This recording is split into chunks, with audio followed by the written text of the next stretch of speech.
Pak Agus. Waalaikumsalam. Ini kan ada fenomena baru, yaitu Farel Prayoga, yang saat ini sangat terkenal dan cepat sekali terkenalnya.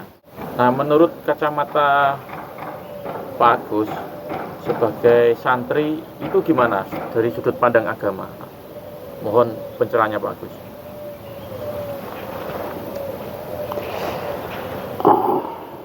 Bismillahirrahmanirrahim. Alhamdulillahirrahmanirrahim. Allahumma sholli ala sayyidina Muhammad wa ala alihi. Dari ini sebenarnya kalau nganalisa begini ya, bagaimana seorang Farel kecil bisa tampil di ruang publik ya.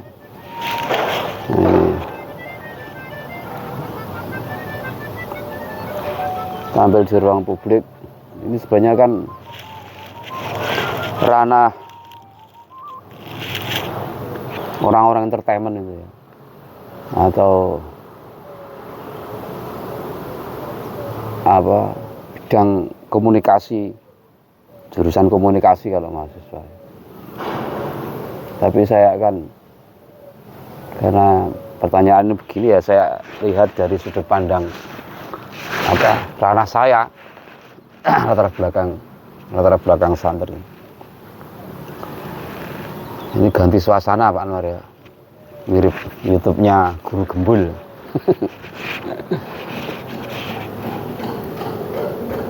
Ini saya akan fokus ke ini ya, bukan kok masalah terkenalnya Farel, tapi dari sisi ini masalah pribadi atau kejiwaan seorang anak kecil ya, seorang Farel. Dan saya ini akan metik makolahnya saya ini ada hubungannya dengan ini. Bunyinya itu gini. Mangkana akrabu minallahi sakhara mangkana minallahi abad. Jadi artinya siapa yang posisinya itu lebih dekat dengan Allah, itu bisa mempengaruhi atau menghipnotis. Kata sakhara bukan kok berarti kok sihir, bukan ya, maksudnya mempengaruhi kelilingnya itu. Mempengaruhi orang-orang yang dengan Allah itu abad lebih jauh. Jadi secara kejiwaan saya akan fokus waktu Farel itu bisa membuat pejabat-pejabat istana bergoyang itu ya. Nah, saya fokus ke situ. Lah, Farel itu kan jiwanya masih polos, jadi bisa mudah dipahami ya.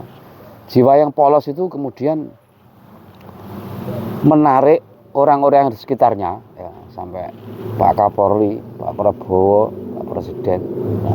Nah, tetapi di sini Syekh Salahuddin itu menggunakan istilah akrab wa abad.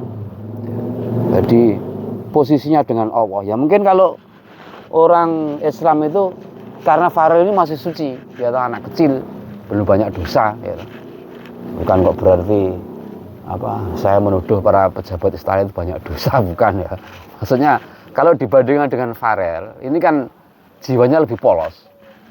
Jadi Syekh Salahuddin itu dalam makolahnya itu malah mengibaratkan itu begini. Misalnya ada seorang raja ya, dia pakai pakaian indah, kemudian di singgasana yang indah di istana.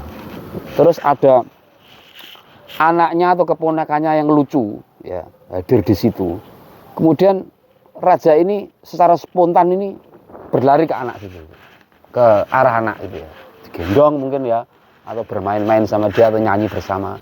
Nah saat itu dia kan melupakan apa yang ada di dirinya ya toh, melupakan bajunya, melupakan singgasananya, sementara melupakan menteri-menteri yang ada di situ. Nah, kejadiannya seperti itu. Nah, terus kalau masalah seorang Farel ini bisa mendobrak ruang publik sampai begitu saya lihat YouTube-nya itu mungkin 3 atau 4 kali ya. Kan sering tampil itu. Kalau saya lihat YouTube kan fenomena-fenomena yang terkenal itu kan tampil sendiri gitu. Ya masalah Ferdy Sambo, masalah Farel, masalah jin buang anak itu muncul sendiri-sendiri.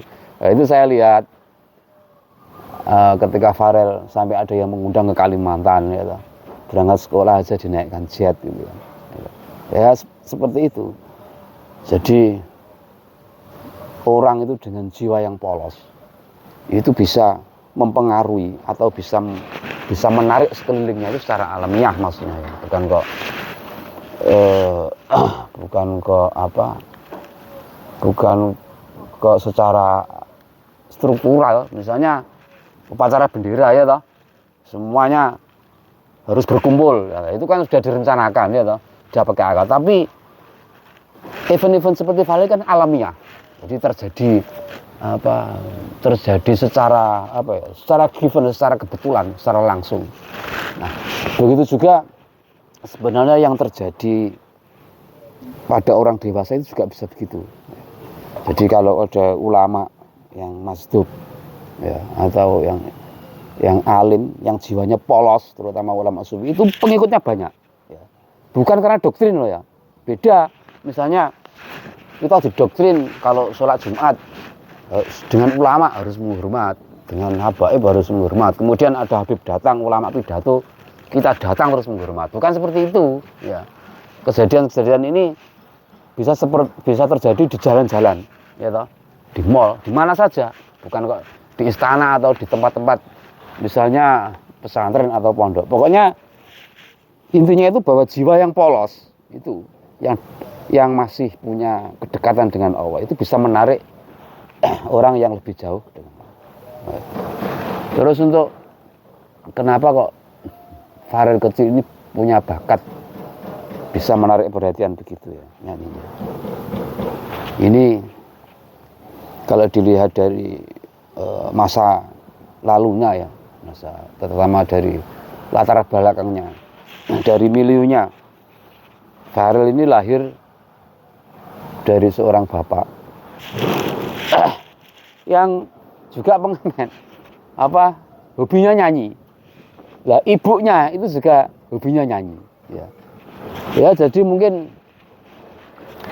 dalam masa kandungan ya, Farel ini sudah mendapat semacam energi nyanyi dari bapaknya dan ibunya ya. Dan banyak kan, saya juga di lingkungan pesantren juga ada, misalnya bapaknya hafid Quran, ibunya hafid Quran, umur 7 tahun sudah hafal Quran. Nah, itu memang sejak di kandungan memang sudah dimasukkan bakat seperti itu ya. Tetapi misalnya orang-orang sering bilang gini ya, ada kaul itu utlubul ilma minal mahdi ila lahdi ya, menuntutlah ilmu dari sejak buayan atau diartikan dalam kandungan sampai ke lahdi, sampai ke liang leher. Ini ada yang bilang bahwa ini hadis Nabi, ada yang bilang ini kaul. Tapi kalau saya pribadi ini bukan hadis ya. Jadi kaul seperti ini, kalau untuk mengamati hal seperti ini salah. Masalahnya kenapa saya yakin, saya bukan seorang ahli hadis ya, bukan ahli sanad. Kalau belajar hadis di pondok ya sekedar ngaji kitab hadis gitu, tidak mendalami. Tapi kalau dilihat dari kalimatnya, hadis ini janggal. Janggalnya itu begini, utlubul ilma kan fi'il amr, jadi perintah untuk menuntut ilmu gitu. Lah masa bayi dari buayan kok disuruh menuntut ilmu, kan tidak bisa. Ini kan janggal. Kan menuntut ilmu kan mencari ilmu kemana-mana ya. Nah, tetapi bayi yang ada dalam kandungan itu kalau menurut Islam ya, itu pada usia 4 bulan itu sudah malaikat yang bagian memasukkan nyawanya, rohnya itu sudah masuk. Jadi misalnya pada waktu usia kandungan ibunya Farel ini mungkin sudah 4 bulan ya, kan dia punya kebiasaan nyanyi, bapaknya juga nyanyi ya. Ya mungkin bapaknya Nggak tahu di situ ceritakan bapaknya kan juga pengamen ya toh. Jadi bakat nyamen ini masuk diterima oleh seorang Farel ini dalam masa kandungan. Ya terus mungkin apa ada dalil gitu ya.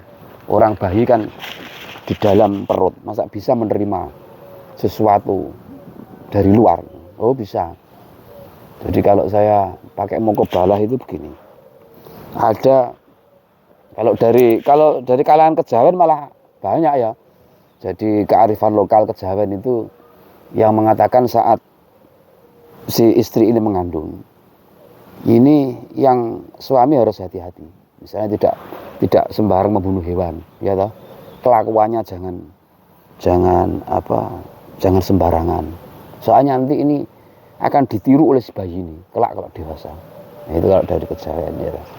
Sekarang kalau dari Islam, misalnya ada kisah begini. Waktu Kanjeng Nabi itu, kisah ini sudah masyhur ya. Kanjeng Nabi pernah kan dakwah di Bani Thaif, di kampung Thaif itu dilempari batu. Ya toh, diusir. Dilempari batu tidak terima. Nah, kemudian sampai Nabi berdarah-darah itu ya. Kemudian Nabi malah mendoakan kampung ini mendapat hidayah. Dilempari kok didoakan hidayah. Jadi kan Ustaz sering menceritakan masalah ini ya. Nah, kenapa Nabi punya harapan yang besar kepada Taif yang memusuhinya? Ya. Karena di kampung situ ya, itu banyak orang hamil. Dan yang mendengarkan dakwah Nabi itu justru bayi-bayi yang ada di dalam kandungan. Ya. Karena itu Nabi mendoakan. Yang didoakan bukan yang melempari itu ya, tapi generasi yang akan lahir berikutnya. Dan ini terbukti bahwa Taif itu pada masa berikutnya itu menjadi banyak muslimnya, bahkan semuanya menjadi muslim. Nah, dari Taif ini juga lahir ulama-ulama besar. Nah, ini membuktikan bahwa bayi yang ada di dalam kandungan itu bisa menerima bukan kok dia mencari ya, tapi bisa menerima masukan dari luar, terutama dari orang tuanya. Nah, terus lagi ini, mumpung ingat ya ini ya. Ini seringkali para ustadz atau kiai itu pada kisah Nabi Nuh itu menceritakan begini. Ya memang ada kisahnya ya. Nabi Nuh itu kan juga dakwah seperti Nabi Muhammad ya. Ditolak, ya, mungkin ya diejek-ejek. Terus Nabi Nuh itu bukan seperti Nabi Muhammad mendoakan baik, tapi malah mendoakan jelek, ya loh. Nabi Nuh kan bilangnya gini, ayatnya ya. Rabbi la tadzar alal ardi minal kafirina dayyara. Jadi cara Jawanya ya Allah, jenengan tumpas niku tiyang kafir. Mboten jenengan mboten usah disisakno carane ya. Terus lagi intadarhum yudillu ibadaka wala yalituna ila fajiran kafar. Kok seandainya mereka ada yang tersisa, mereka tidak akan melahirkan layulituna kecuali generasi yang lacut, yang kurang ajar, kafaro dan kafir. Nah, saat ada ustadz yang ceramah menceritakan masalah ini, itu berkesan bahwa Nabi Nuh itu adalah orang yang sangat kejam, ya, mentolo. Kok beda karo Nabi Muhammad? Nabi Muhammad kan diantemi watu, didung anak api. Lah iki Nabi Nuh kok malah ndongakno elek. Kok kejem, atine kok elek tenan, ngono ya toh. Lah ini yang sering disalahpahami. Padahal Nabi Nuh itu dalam penglihatan Nabi Nuh itu bayi-bayi yang ada di kandungan orang-orang kafir waktu itu memang sudah menyerap kekafiran orang tuanya lebih dahulu. Jadi kekafiran orang tuanya itu diserap saat bayi-bayi itu berada di dalam kandungan. Nah nanti kalau bayi ini dilahirkan, ya pasti dia dalam keadaan kafir. Nah penglihatan Nabi Nuh begitu. Jadi jangan salahkan bahwa Nabi Nuh itu kejam, jangan. Beda dengan penglihatan Nabi Muhammad. Nah, ya ini perbedaan ini sebenarnya diceritakan oleh seorang ulama hakikat ya, Muhyiddin Ibnu Arabi di dalam kitabnya Fusus Al-Hikam. Ya. Kalau kita teliti itu begitu. Ya. Seperti misalnya penglihatan Nabi Khidir waktu membunuh anak kecil. Itu kan anak kecil memang besarnya jadi kafir. Karena apa? Karena sejak dikandung memang sudah tercetak kafir. Nah begitu pula kalau ada orang-orang di sekitar kita sedang mengandung, ya dimulai dari situ. Nabi seorang bayi itu bisa menyerap ilmu. Mungkin bapaknya kalau sering ke masjid tahajud, ya anaknya ya nanti ahli ibadah. Ya, kalau bapaknya yang kepengen anaknya jadi penyanyi terkenal, dia nyanyi aja yang baik-baik. Anaknya kan nanti jadi bisa mempunyai bakat nyanyi atau bakat seni, ya toh. Jadi semuanya itu tergantung orang tuanya. Nah, sudah, Anwar. Mudah-mudahan ini bisa menambah wawasan kita. Kemudian kita juga ditambah ilmu lagi oleh Allah. Allahumma sholli ala sayyidina Muhammadin al-fatihil lima ulika wal khatimir lima sabaqa nasrul hafilak wa ladzi ila siratikal mustaqim wa ala alihi haqqa qadri wa miqdaril azim. Subhana rabbika rabbil izzati amma yasifun wa salamun alal mursalin walhamdulillahi rabbil alamin. Wassalamualaikum warahmatullahi wabarakatuh.